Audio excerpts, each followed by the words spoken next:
नमस्कार, स्वागत है आपका और मैं हूं आपके साथ लता। बड़ी खबर आपको बता रहे जो है एंटीलिया केस में सचिन वाजे को कोर्ट से लगा बड़ा झटका। अग्रिम जमानत याचिका पर टाली गई सुनवाई। जी हां, आपको बता दें सचिन वाजे को अग्रिम जमानत नहीं दी गई। फैसला 30 मार्च तक टाला गया। जिस तरीके से एंटीलिया केस में अहम कड़ी मनसूख हिरेन की मौत के मामले में महाराष्ट्र पुलिस के अधिकारी सचिन वाजे सवालों के घेरे में है और इसी बीच थाने की कोर्ट ने सचिन वाजे को अग्रिम जमानत याचिका पर बड़ा झटका देते हुए सुनवाई को टाल दिया है। आपको बताते चले कोर्ट ने साफ कहा कि उनके खिलाफ प्रथम दृष्टया सबूत और सामग्री मौजूद है और ऐसे में वाजे की हिरासत में पूछताछ बेहद जरूरी है। और इसके अलावा आपको बताते चले कि वहीं एटीएस भी मनसूख हिरेन की मौत के मामले में सचिन वाजे की भूमिका संदिग्ध मानते हुए कस्टडी की मांग कर रही है, क्योंकि जिस तरीके से एक के बाद एक अहम खुलासे इस पूरे मामले को लेकर हो रहे हैं, ये साफ है कि ये पूरी कड़ियां एक दूसरे से जुड़ी हुई हैं, जिसमें अलग अलग किरदार के तौर पर सचिन वाजे की भूमिका दिखाई पड़ रही है। हालांकि सचिन वाजे एनआईए की पूछताछ में ये उन्होंने खुद कबूल भी कर चुके हैं कि उन्हें मोहरा बनाया गया था और इसमें कई बड़े नाम भी शामिल हैं। और यही नहीं, सचिन वाजे ने साफ तौर पर शिवसेना का नाम लिए बगैर ये जरूर कहा था कि बड़ी ताकतवर शक्तियां भी इस षड्यंत्र में संलिप्त हैं। तो जिस तरीके से लगातार एक के बाद एक जो अहम खुलासे सचिन वाजे को लेकर लगातार हो रहे हैं, ये साफ तौर पर तय है कि सचिन वाजे एक छोटा सा मोहरा मात्र थे, क्योंकि अब जिस तरीके से एक के बाद एक एनआईए की जांच में जो खुलासे लगातार हो रहे हैं, ये साफ इशारा कर रहा है कि किसी बड़े ताकतवर शक्ति के इशारों पर ये पूरा काम किया गया था। तो साफ तौर पर सचिन वाजे के पास कई लग्जरी कारें थी और स्कॉर्पियो चोरी वाले दिन मनसूख और वजह के बीच 10 मिनट तक मुलाकात हुई थी। ये साफ तौर पर एनआईए ने तमाम खुलासे किए हैं और इस मामले को लेकर आपको बताते चले कि एनआईए के हाथ एक नया सीसीटीवी फुटेज भी लगा है, जिसके मुताबिक फुटेज की जांच में ये सामने आया कि स्कॉर्पियो के मालिक मनसूख हिरेन और वजह के बीच सीएसएमटी के पास 17 फरवरी को 10 मिनट की मुलाकात हुई थी और इसी दिन मनसूख ने स्कॉर्पियो चोरी की एफआईआर दर्ज करवाई थी। आपको बता दें मनसूख ओला कैब से वजह से मिलने पहुंचा था। जिस तरीके से लगातार एंटीलिया के बाहर से बरामद जिलेटिन से भरी स्कॉर्पियो मामले में गिरफ्तार सचिन वजह को लेकर जो हर दिन नए खुलासे हो रहे हैं, साफ तौर पर एनआईए की जांच में भी लगातार ये सामने आया है कि वजह के पास कई लग्जरी कारें थी और इनमें से जो 2 मर्सिडीज और एक प्राडो कार केंद्रीय जांच एजेंसी ने जब्त कर ली। हालांकि और आपको बताते चले कि बरामद मर्सिडीज और प्राडो एक पार्किंग में छुपा कर रखी गई थी और प्राडो रत्नागिरी के एक शिवसेना नेता के नाम पर रजिस्टर्ड है। तो साफ तौर पर जिस तरीके से एक के बाद एक जो शिवसेना का कनेक्शन इस पूरे मामले पर निकल कर आ रहा है, इसको लेकर लगातार एनआईए जांच कर रही है। हालांकि आपको बताते चले कि वही दिल्ली से फॉरेंसिक एक्सपर्ट की टीम भी गुरुवार को एनआईए ऑफिस पहुंची थी और आज ये टीम वजह की मर्सिडीज कार की लगातार जांच कर रही है। आपको बता दें कि वजह की पहली कार 16 मार्च को जेजे स्कूल ऑफ आर्ट के पास बीएमसी के पार्किंग में खड़ी मिली थी और ये पता चला था कि वजह ने इसे 13 से 14 मार्च के बीच यहाँ पर पार्क किया था और वहां के गार्ड ने ये बताया था एनआईए को कि अक्सर ये कार यहाँ पर रखी जाती थी। और इसके अलावा जो जब्त गाड़ियों का कनेक्शन लगातार शिवसेना से निकलकर सामने आ रहा है। आपको बता दें कि वाजे के पास से जो प्राडो गाड़ी मिली है, साफ तौर पर कनेक्शन शिवसेना नेता विजय कुमार भोसले से होने की बात सामने आई है। भोसले शिवसेना के मुंबई के चारकोप विधानसभा में उप विभाग प्रमुख हैं और वो 2014 में शिवसेना के टिकट पर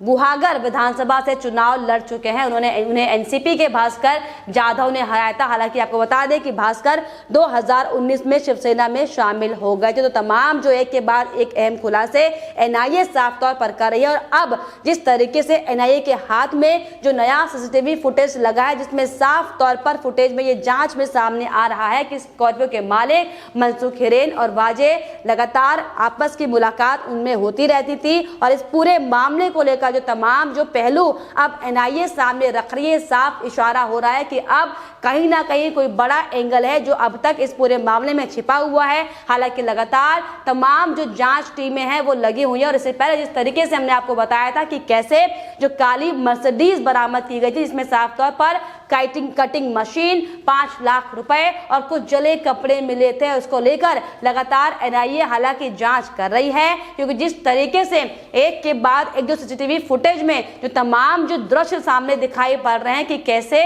सचिन वाजे ने एक लूज कपड़े पहनकर कैसे जो स्कॉर्पियो एंटिलिना के बाहर रखी गई थी वहां पर विस्फोटक सामान रखने के लिए सचिन वाजे गए थे और कैसे इनोवा जो पुलिस की इनोवा कार थी उससे वापस वो आए थे। इन तमाम जो सबूत अब साफ तौर पर सामने आ गए हैं। इन सभी की तलाशी हालांकि लगातार की जा रही है, लेकिन आपको बड़ी बात यहाँ पे बताते चले कि एक के बाद एक सचिन वाजे को जो बड़ा झटका लग रहा है, जो कोर्ट की तरफ से लगातार वो जमानत की याचिका बार बार दाखिल कर रहे थे, अग्रिम याचिका, उसको लेकर साफ तौर पर टाल दिया गया है। कोर्ट ने साफ तौर पर यह कहा है कि अब जिस तरीके से आपके खिलाफ एक के बाद एक सबूत सामने आ रहे हैं, ये साफ इशारा करती हैं कि अब कोई बहुत बड़ा खुलासा होने वाला है। हालांकि आपको बताते चले कि 25 मार्च तक सचिन वाजे एनआईए की हिरासत में रहने वाले हैं और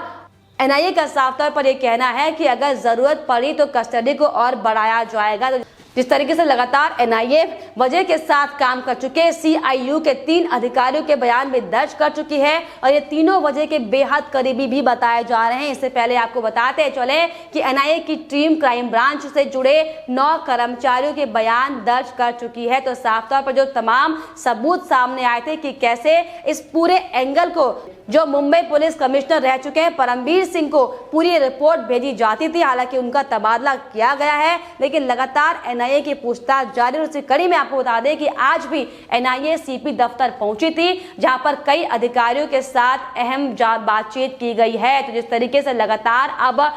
उद्धव सरकार की मुश्किलें जो बढ़ती हुई दिखाई पड़ रही है, जिस तरीके से लगातार जब से पुलिस के बड़े अधिकारियों पर एनआईए का शिकंजा कसना शुरू हुआ है और तभी से कैसे दिल्ली और महाराष्ट्र में उथल पुथल मची हुई है, कैसे लगातार उद्धव ठाकरे के जो मंत्री लगातार एक के बाद एक तमाम बयान देने में लगे हुए हैं। फिर चाहे उसमें बात संजय राउत की जाए, फिर चाहे उसमें बात अनिल देशमुख की जाए, किस तरीके से लगातार जो अपने तमाम उन पुलिस अधिकारियों को ईमानदार अधिकारी बताते हुए नजर आ रहे थे, अब खुद ही उनके बयान जो है वो उलटते हुए दिखाई पड़ रहे हैं। क्योंकि अब तमाम वो लोग जो अब तक मुंबई पुलिस को बचाने में लगे हुए थे, अब ये कहते दिखाई पड़ रहे हैं कि अगर कुछ गलत हुआ है तो इस पर कार्रवाई होनी चाहिए। और इसी को लेकर आपको बताते चले कि महाराष्ट्र के गृह मंत्री अनिल देशमुख ने एनसीपी प्रमुख शरद पवार के साथ मुलाकात भी की है। इसको लेकर लगातार चर्चाएं जोरों पर चल रही है कि आखिर किस तरीके से जो मुंबई में जो महाराष्ट्र में जो पुलिस ने जो खेल रचा था, इसका आखिर सीधे मास्टरमाइंड आखिर कौन है, लगातार इसकी जांच की जा रही है। लेकिन जिस तरीके से लगातार एंटिलिया केस में सचिन वाजे की गिरफ्तारी के बाद से जो एक के बाद एक सबूत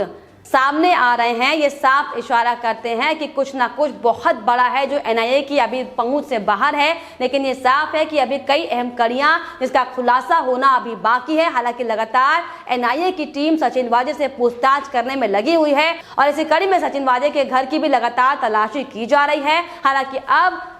एनआईए को इस पूरे मामले में जो तमाम जो 4 महंगी गाड़ियां मिली हैं, जिनसे कई सबूत भी सामने निकल कर आ रहे हैं कि कैसे मनसूख हिरेन की मौत की साजिश रची गई थी और कैसे मुंबई पुलिस की ओर से उसे आत्महत्या करार दिया गया था। तो इन सारे तमाम मामलों को लेकर अब एक के बाद एक तमाम एटीएस की पुलिस हो चाहे वो एनआईए की टीम हो, लगातार जांचबीन कर रही है। हालांकि जिस तरीके से लगातार एक के बाद एक सबूत जो अब सामने निकलकर सचिन वाजे के खिलाफ आ रहे हैं और जिस तरीके से लगातार सचिन वाजे भी लगातार अपना गुनाह कबूल करते हुए दिखाई पड़ रहे हैं और ये कहते हुए दिखाई पड़ रहे हैं कि मैं सिर्फ और सिर्फ एक छोटा सा मोहरा हूं, तो अब उन तमाम एंगलों की जांच एनआईए अपने स्तर पर कर रही है। हालांकि आपको बताते चले कि लगातार बीजेपी इस पूरे मामले को लेकर हमलावर है और जिस तरीके से लगातार एक के बाद एक बीजेपी के दबाव बनाने के बाद कैसे बड़े बड़े बदलाव महाराष्ट्र में किए गए, ये सबने देखा था। और इसी को लेकर अब लगातार ये कयास लगाए जा रहे हैं कि कोई कुछ बड़ा जरूर इसमें है जिसको लगातार उद्धव ठाकरे की सरकार छुपाने की हालांकि कोशिश करे, जिसको लेकर अब खुद ही उनके नेताओं के बीच मतभेद की तस्वीरें लगातार सामने हालांकि आती दिखाई पड़ रही हैं। लेकिन इसी बीच आपको बताते चले कि लगातार अब सोशल मीडिया पर भी इसको लेकर लगातार तमाम तरह की प्रतिक्रियाएं सामने आ रही हैं और इसको लेकर तमाम लोग ये कहते हुए दिखाई पड़ रहे हैं कि मशहूर उद्योगपति मुकेश अंबानी के घर एंटिलिया के बाहर मिली विस्फोटक से भरी स्कॉर्पियो और मनसूख हिरेन हत्या मामले में मुंबई के टॉप कॉप सचिन वाजे बुरी तरीके से अब फंस चुके हैं और एक जमाने में वो शिवसेना के बेहद करीबी रहे, लेकिन अब सलाखों के दायरे में आ गए हैं। और अब लगातार लोग ये भी कहते हुए दिखाई पड़ रहे हैं कि जो सचिन वाजे लगातार अर्नब गोस्वामी के खिलाफ लगातार झूठी बातें फैलाता हुआ दिखाई पड़ रहा था और अब अर्नब की दिवाली जो जेल में मनाने की बात लगातार कर रहा था, वो अब होली जेल में मनाएगा। तो साफ तौर पर जिस तरीके से हमने देखा था कि कैसे चाहे वो सुशांत केस का मामला हो तो चाहे वो झूठी टीआरपी केस का मामला हो, कैसे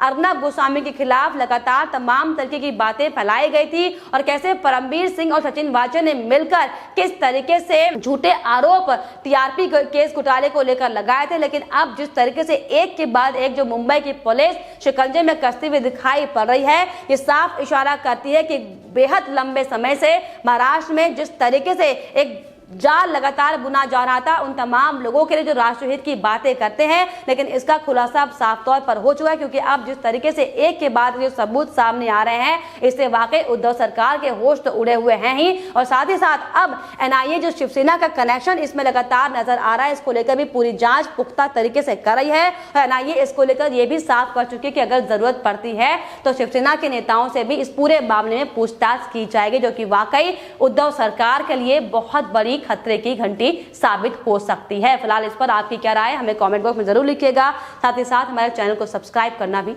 ना भूलें।